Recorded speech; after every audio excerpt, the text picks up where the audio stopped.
where he met Larry, and when Larry moved to Sony to develop high def back in the mid '80s, actually, you can imagine that. So they were the ones pioneering HD. I won't. Oh, I didn't know you were going to say this. Anyway, Larry mentored Hugo, and the rest of it will. Well, where's Larry? Larry's right there. Oh, he's staying out there. Okay, here he comes. So.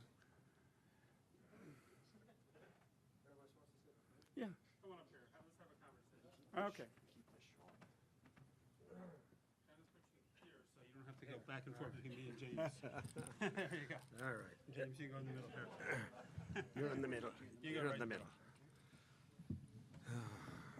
So this is really my treat, more than anything You can else. cut this short too if you're I running cut out of this? time. Oh, no. If you're running out. Are you out of time? No, good. All right, good.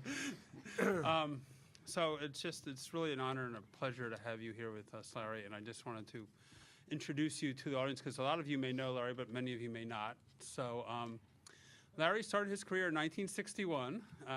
Well, he graduated from college, and I'm not sure what some of these things are because they're Irish, but I have your things up here.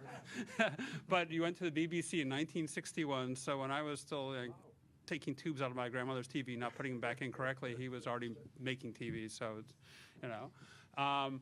And then from there, went to RCA. And this was one of your first projects, wasn't it? This, sorta? Yeah. Yeah, I mean, we're early. I mean, not on your first. You were there for quite a while, but this. Yeah. So, tell us a little bit about this. Well, there's a little prelude to that. I joined RCA in '66, and we were on a crash program to make the next big camera, but to make it a little smaller than the TK42. So we built a camera called TK44 with 3-inch image Isocon that nobody ever heard of, and three Vidicons. And we took that to my first NAB, which was NAB 67. And at NAB 67, Phillips showed up with the Plumbicon camera, and my big boss at RCA killed my TK44 and said, by next NAB, I want a 3 Plumbicon camera, and that's that one there. That was my next crash project, and that was phenomenally successful. And then came this one, the TK40S. My swan song, TK47. Yeah. So That was my last big project at RCA. I remember seeing lots of those around. They were in use for many years. In fact, that one I think was in use until the late 90s. That's when cameras were men. Yes, exactly. That thing weighed 180 pounds. And you sculpted it so nicely. It was so rounded and so. Yeah, it was quite a camera. So, you were really an advocate of HT in the very beginning, though. And I think it was the inability to get RCA to see the wisdom of HT that sort of made you realize. Yeah, I remember there was a famous meeting in, when was it, about 1980. All of the RCA people met at Princeton, the pickup tube people, the semiconductor people. They had an all-day session at the end of it. They said, we will not do HDTV, period. And that was, they just shut everything down. And Larry Thorpe said, but I'm doing HD. Yeah, I was sort of, I left fairly soon after that. And that took you to Sony. Yeah, to Sony. And you were there for quite some time. 22 years. Yeah, that's a good run. That's Yeah. a very good run. They were very good to me. And we all recognize the Betacam machines. Those are all, which you obviously had a hand in, Yep. amongst other things. And studio cameras. Studio cameras. A little more sculpted, a little less like Yeah. battleships. Yeah. I went to Japan in 1984, and my boss in the States had said, you got to convince Sony to get into the studio camera business. So I went over and made this impassioned plea, and the big boss listened, whole crowd there, they listened, and at the end of it he said, no, I don't do studio cameras. So drinking sake that night with the head of the camera division, he said, don't call it a studio camera. Go back tomorrow and tell him we should do a field camera. So I did that, and he said, yeah, we'll do it. And that was that camera there, which was a studio camera. that was before you did the build-up cameras. That's Irish right? deception. Well done. Well done. So these are all important techniques to know when you're dealing with your bosses and advocating technology change and they're being resistant, right? It's like, call it something else, right? So what other wise advice do you have for our audience here from all these wonderful years of being able to get past the obstinate ones and make change happen? Well, it is a question of, Hugo used a word earlier in his talk about technopolitics. That's a skill you have to develop, Yes. Particularly when you're dealing with standardization, but also when you're inside and you're arguing a case, because all of these cameras, there was always conflicting views. Engineers or RCA were very strong opinion people. Yeah. And someone would say, no, we shouldn't do this. And we'd have great long debates and discussions. And that taught me, I was always a very impatient young engineer, and that did teach me some degree of patience over the years. And by the time I got to Sony, I was a little wiser, I think, than the whippersnapper that was at RCA. And also, for engineering people, I've always recommended try and specialize in something, whatever company you're working. Become awfully good at one thing that you will be singled out for. And I remember at RCA, it was analog feedback amplifiers. Nobody could build an analog feedback amplifier like me and keep it stable, because they amplifiers used to oscillate in the old days. Loop gain exceeded unity. Loop right? gain exceeded unity. That's right. Exactly. Yeah. Excellent. So you've also been active in many of the standardization groups and committees, Yeah. and had a real impact. I entered this work with a full red beard. And then 15 years later, when we finally got an HD standard, I came out little red, little Snow White. I was like, And you don't always get to win. There's a quote from you: "Time to begin making 112560 to the HDTV standard." So you know. Ah, yes, that was 4 years. We, the United States, Joe Flaherty of CBS being the great crusader, we were trying to convince the world to go 60.00. And we were listened to for a while by Europe, but then they finally said, no.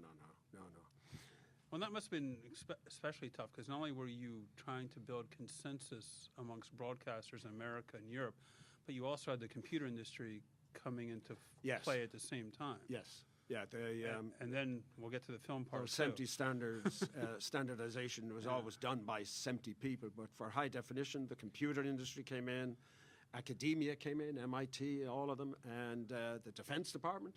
Yeah. And they all participated. The computer industry, Microsoft, was a big player. Yeah. And that's what caused the big battle between Interlace and Progressive, and it's why we ended up with two standards, 1125 and 720. Yeah. Anyway, it's all good technopolitics. And then, so then you actually pushed to get digital cinema and using digital cameras also in film. Yeah. And got George Lucas on board. How did you pull that off? Well, Lucas invited us up in around the late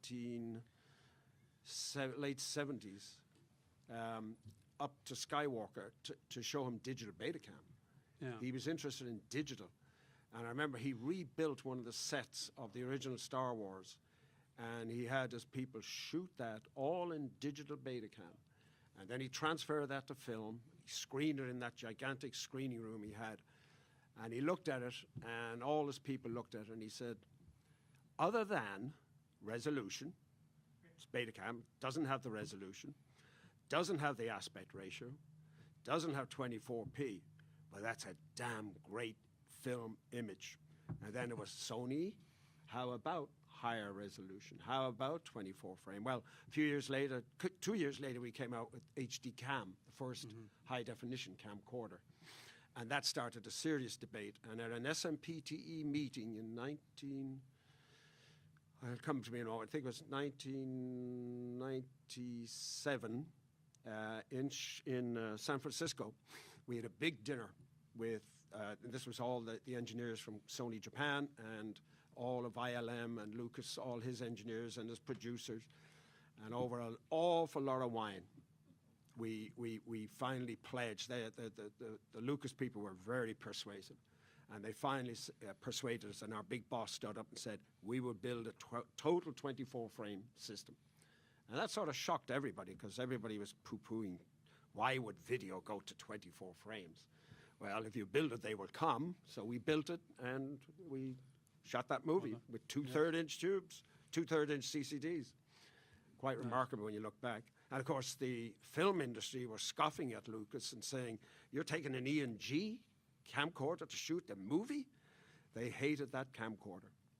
And that's when, guys like Red suddenly popped out and said, we'll build you a camera that looks like a cinema camera. And that started Sony off on to build a camera that looked like a cinema camera. So it was exciting times, though. But it was a great example of tremendous stimulation from the creative community. I mean, you had mostly Mavericks, Lucas, Cameron, and Coppola, who all lived way far away from Los Angeles, mostly up in the Bay Area. They were drivers. They just wanted the film was so expensive, so painful. They wanted to go digital as fast as it could. And by jumping in, I always remember Lucas saying, and his ILM engineers did not like the idea of doing that. And he said, we're going to do it on the premise that Sony is just going to keep making this better. And of course, by that time, we had competition. Everybody, Panasonic had stepped in, and the whole thing sped up. So it was good times. But it's always good to have a strong customer Oh, when yeah. you're pushing the envelope. Oh, like that. absolutely. That makes a huge Absolutely. difference. Absolutely. You can jump in anywhere. Okay, I didn't want to. No, it's good. I'm talking too much anyway. Well, first of all, I'd like to establish, I've known Larry, I believe, since 1997. Met at the Montreux Television Conference just before they quit doing Montreux. And we've never worked together till now. There you go. Anyway, you go back in time like me. You're a little bit different. You probably grew up with 405, 50 video, AM sound I transmission. grew up with no television. No television. Ireland had no television. You had the wireless. I had to go to the BBC to see television. Really? We had no So television. anyway, we've seen a lot of technology change, a lot of technology evolve, what we are calling now disruptive technology. What is the most significant thing you've seen in television, the advance, since you saw your first television image? Well, in imaging, it was obviously the move from photoconductive to CCD, and then today's CMOS. That just was huge. And in terms of image quality, things we fought with pickup tubes, but also size, weight came down. Then digital came right on almost parallel with that. So the twin movements of digital. And then recording.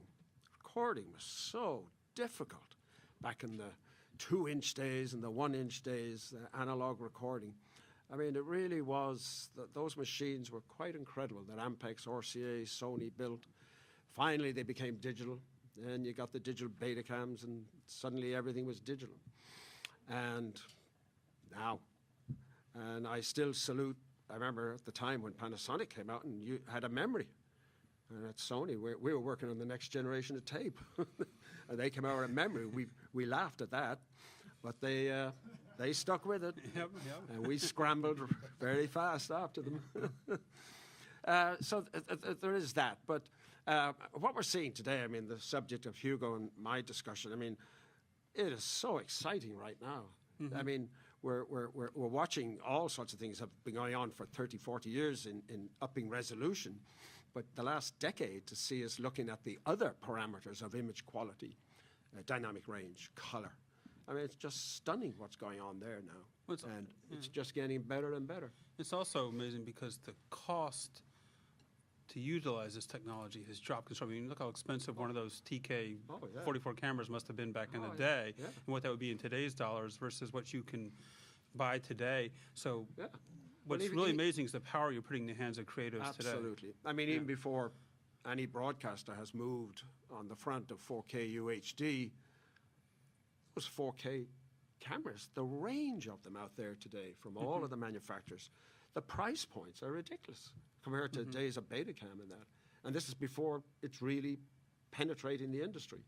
So there's a momentum there that when the broadcasters are ready for UHD, there won't be much of a price premium, I don't think, in all aspects.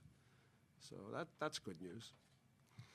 Looking at the advanced resolution imaging technology we've got, I mean, 4K certainly is passé. It's state of the art. The Japanese NHK have been pushing 8K for some time. Mark Shubin in his presentation talked about one exhibitor touting 16K. Do you think we're overreaching? Do you think we really need to keep going up and up and up and up in resolution, maybe to equate what we've got with the human eye eventually? I think it's nuts. I think 8K in the living room, there's no place for 8K in the living room. It's beyond the 4K. There's no set out there today that's doing justice to 4K. Because as you go up from SD to HD to 4K to 8K, you gotta raise the screen size proportionally if you're going to keep your favorite chair 10 feet away, which is the average viewing distance. And there's no set out there even close to giving the wow factor of 4K. It's a 140-inch diagonal from 10 feet away if you want the wow factor of 4K. 8K? You're going to go 280-inch in your living room? I don't think so. We're talking IMAX. I don't know. We're talking now 8K for IMAX, 8K for cinema, 8K for digital signage. The digital signage is becoming huge. All large screen venues, 8K makes enormous sense, and it will happen as a production tool. But I don't see it in television. I think it's a lost cause. It's waste. I think beating that drum for 8K has actually slowed up 4K worldwide. I mean, all the manufacturers in Japan have enormous investments in 4K, and the drums are beating for 8K. So. Well, let's go back a little bit to the beginnings here. You were with RCA when they developed the first CCD camera, right? Yeah. I don't think RCA's place in the evolution of the camera has been really, fully explored, fully revealed. Could you talk a little bit about this very early, very, very primitive, the seminal chip camera that came out of RCA? I joined RCA in '66, and their CCD came out in 83, NAB 83, I believe. Now, they've been working on it. But during that era, RCA was #1 in the world in cameras. They were perceived as the leader. They did produce big monstrosities, but that was the state of the art at the time. And they were racing on the CCD front. What we didn't know, of course, at the time was two things. Was NEC and Sony were racing right behind them. It was only a year later NEC came out, and then Sony 2 years later. So, and at that time, RCA was, GE had bought RCA in 85, 6, and they just shut RCA down. I believe that. Go, I'm sorry. So my point was that RCA was almost on a takeoff with the CCD, but then the company got in serious trouble, and they started to starve us of R&D funding, and there were plans, long-term plans for CCD and studio cameras and all. That all got killed. So it's very sad. Lessons learned is if your company listens to Larry. I believe I've heard it said that when GE took over RCA, the prevailing philosophy of the company was, if it works, break it. Is that correct? Well, yeah, there was just a cultural difference between Jack Welch and his thinking and the RCA folks. But certainly, my 16 years with RCA, I saw the best years I had. Except for the last 2 years were very sad, very grim, and I finally jumped ship. But the other 14 were wonderful. Great time. So along the way, Larry's received a lot of accolades and awards, well deserved. And in 58 years, we could probably spend another 58 hours here, or not even get through them all. I won't do that. But one of them in 2014, you got the Emmy from the Academy. That was a nice surprise. And from the Charles F. Jenkins Lifetime Achievement Award. And for those of you who don't know, Charles F. Jenkins was also the founder of SMPTE. Yeah. So that's 100 years ago. And then 3 years ago, in 2015, you were given the honorary became an honorary member of SMPTE, Yeah. which is the highest accolade that SMPTE can give anyone. That was nice. Puts you up there with George Eastman, Thomas Edison, Lita Forrest, Vladimir Zworykin, Walt Disney, Ray Dolby, and Philo Farnsworth. Not bad company to be keeping, I would say. Thank you. So, I wish they were around so I could have a drink with them. yeah, well, we're going to take care of that. Well, at least part of that problem right there. Carl, can you? Yes, Carl, Kuhn, can you queue up the people in there? Thank you. So, really, Larry, you're a treasure to this industry. I thank you. you, and I just want to make sure everybody here knew what a wonderful person we had here and what a great treasure. And I also want to thank Maria for sharing you with us and all Yeah, this time. my in wife the is in the industry. back of the room Yes, there. your wife. Yeah. And so we'd like to have a little toast to you, if we might. you. And we have some nice Jameson coming your way. Oh. And for those of you who are not partaking of Jameson, we also have a wonderful vintage of Pepsi, if you'd like that as an alternative. Up here first. This gentleman wants one. That's all right. Oh, that's okay. Go ahead. Don't spill that stuff. It's gold. You're my man. You're my man. Thank you. So we have some nice little glasses for you, Larry, look to at celebrate. this. Oh, look at Look at that. And it says to Larry Thorpe, celebrating a lifetime of innovation in television. Wow. And so we thank you for everything you've done. My pleasure. Thank you very much. For all the wonderful Thank things you you've all done for for the being here. industry. It's and you get a souvenir glass to remember this by. And cheers, my friend. Cheers. Thank you. Thank Many you more, very much. many more. Sloin to, as we'd say in Ireland, There sloin you to go. health. So, And we hope it'll come back for another Bits by the Bag. I'd like to. We like that too.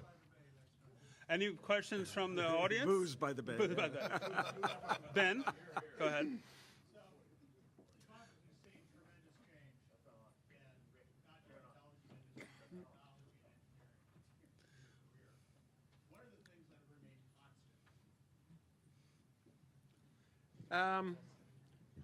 Things that I see in my world is the passion of design engineers on the technical front that I'm involved with. That doesn't change. What Hugo was describing earlier there and all that they've done with that HDR systemization in the last year, just enormous drive and passion. And I see the same thing at Canon. And in lenses, in all the cameras we're producing. They're totally different what they were 10, 20, 30 years ago. But that passion, and also the passion on the user front. I mean, our companies, we're invited all the time up to Amazon, to Netflix. Those guys are just all over us to develop things specially for them, as well as all the broadcast networks. There's still great drive out there to push the state of the art. On the cinema side, the young generation today, enormous passion. And you can see, you've only got to look at the quality of programming today, television programming, the writing, the production quality. It's never, ever been anything like it. It's just spectacular. So I see that as wonderful. That's why I'm still working. Mm-hmm. It is amazing, the quality of, we're in the golden age of television for sure right now. It's just Yeah. spectacular. Yeah. And already you see the drive from the OTT folks, the 8 billion of Netflix this year. Well, Disney ABC announced 2 billion. So the networks are now beginning to step up, and it's across the board. It is a golden age of television. And whether we do it in 4K or 1080p, which I think is very viable with HDR, it's just going to get better and better. As people master HDR and wide color gamut, you're going to see even better and better imagery in the very near days ahead. Exciting times in our industry. Anyone else?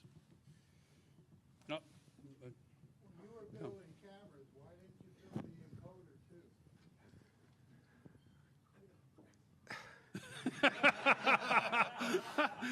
He's only one man. The 3M NTSC encoder. That was me. Yeah, is that right? Yeah, I do remember the encoder for the TK-42. I think it was half a rack. Larry, don't feel bad.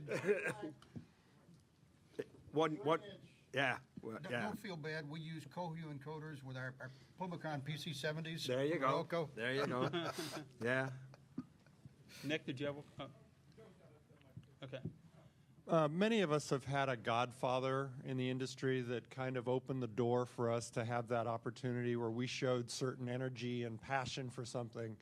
Did you have somebody like that? And if so, can you share a little bit about that? Everywhere I worked, I had a godfather. I was blessed. At the BBC, I had a remarkable man at the BBC who just took this little Irish greenhorn under his wing and taught me some great circuit design techniques. He really was. And then I went to RCA, and RCA had an advanced development group, very powerful group of scientists in Camden, New Jersey.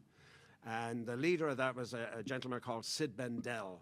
And Sid was my godfather at RCA. He just drove me, pushed me, fathered me. And then I went to Sony, and I somehow hit it off with the top guy, the famous Mr. Morozono, who founded Sony Broadcast. And he took me under his wing and was very, very encouraging. In fact, he was the one who said to me, I have a golden egg, and it's called HDTV. And he says, the whole company is laughing at me. This is 1982. And he says, all of those guys over in Sony America are laughing at me.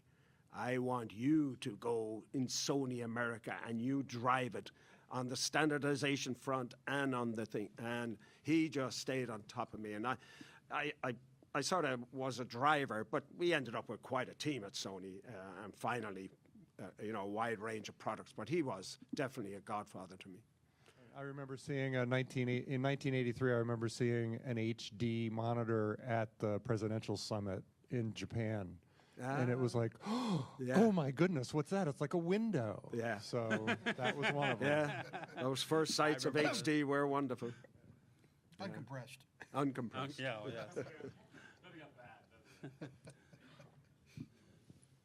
yeah. Just a quick question, Larry. I'm curious, beyond HDR, beyond resolution, what do you think innovation-wise, is going to still kind of come relatively soon and maybe catch us all by surprise?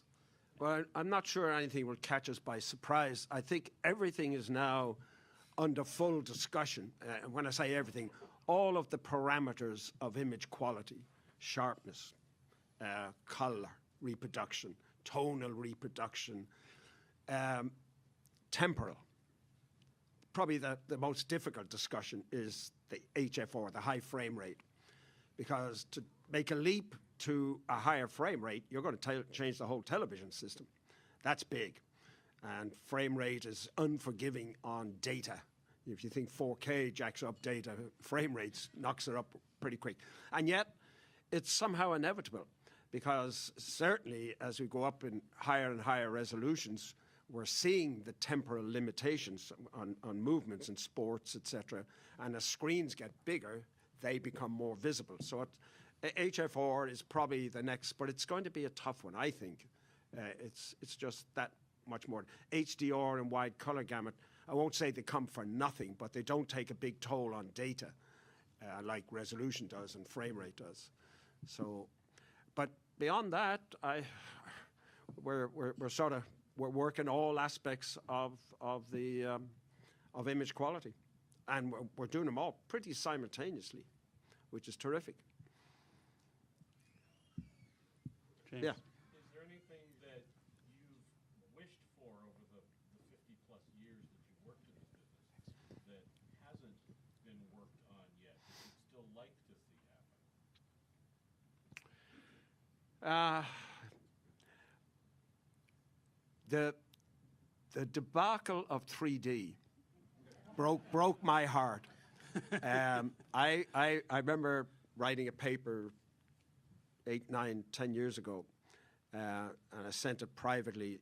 I was new at Canon and making the case that if anybody could make a real true 3D camera, not these rigs, double everything, but integrated, because we're in optics, we're in image sensors, we're in mechanics, we're in processing. If anybody, and I made this passionate thing, and I got some attention, there was a little flurry of excitement, and then we did get we crept into 3D with lenses. We put in special tracking between lenses and all sorts of things, got involved, but watched the sort of painful slide. On live television particularly was very, very difficult. Very, very difficult. And I got ignited by 3D while still at Sony. I worked with James Cameron, and I remember taking him to Japan so he could convince Japan to make his design camera. He specified the camera for Avatar, and Sony made a very slim camera that Vince Pace packaged specially, and he shot. And that was a serious attempt at some integration. But I do believe a lot more could have been done, and I still harbor a dream that 3D's day will come, but I will be long gone. I'll be lying down with them. So do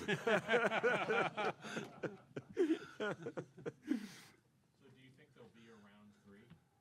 Yeah, I think it's inevitable. But James Cameron should also be in that list, and he's still making stuff. So, Yeah, so yeah, it's all good. Yeah, He right. may. Yeah. He's still shooting his Avatar sequels 3D, so Yeah. yeah. Carl. So Larry, a painful discussion, but what do you think will be the final stake for interlace scanning? Well, interlace is dying its a graceful death. I mean, there's almost no interlace today. I mean, every television set you buy, it grabs that interlace and immediately switches to progressive. And you know, the message from Hugo and I, we both mentioned the 1080p as a possibility with HDR and wide color gamut as an interim before 4K. And remember, the 4K sets upscale very well. So you put in a 1080p, you shoot 1080p HDR, that you convert that to interlace for today's high definition.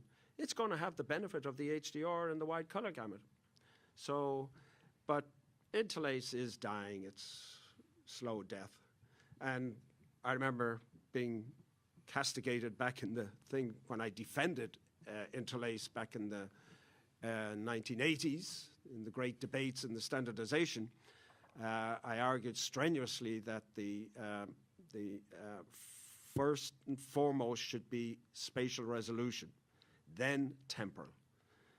And the opposite, and was mostly the Microsofts and MIT and all Department of Defense who said, no, progressive first, and we take a hit in resolution. So 720 was born on the back of progressive. And we went both ways. But I argued at the time saying there would be a march, just get 1080 established. We'll march to 30p and 60p when the technology allows. And it was mostly recording limitations at the time. And look what happened. It happened very quickly. 24p, then 30p, 60p. Did happen.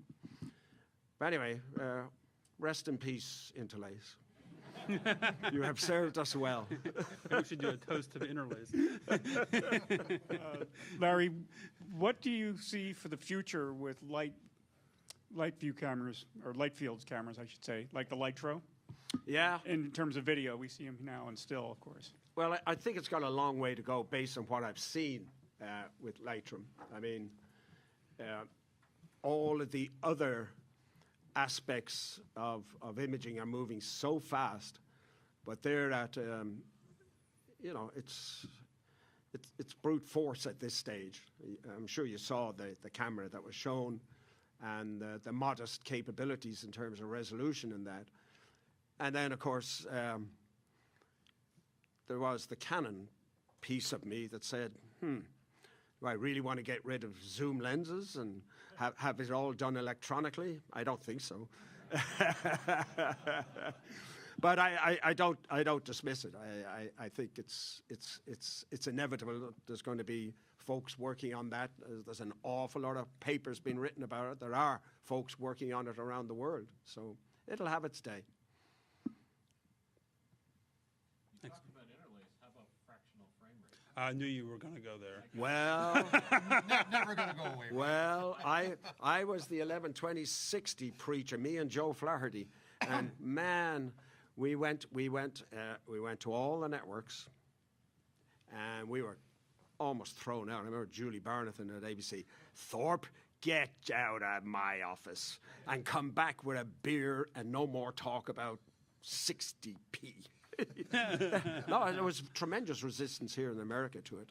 And in Europe, there was that initial, oh my God, you're going to go 60.00, we'll talk to you if it's a world standard. And for a while, there was a very positive discussion. And then, what was it they called? What was that consortium that was in Europe? And they were the ones who came out with the 1250/50. But at least we all came together on the 1080. Yeah, fractional was. Do you think it will ever happen? Do you think it can happen? Yeah, I think it can happen. I think it can happen.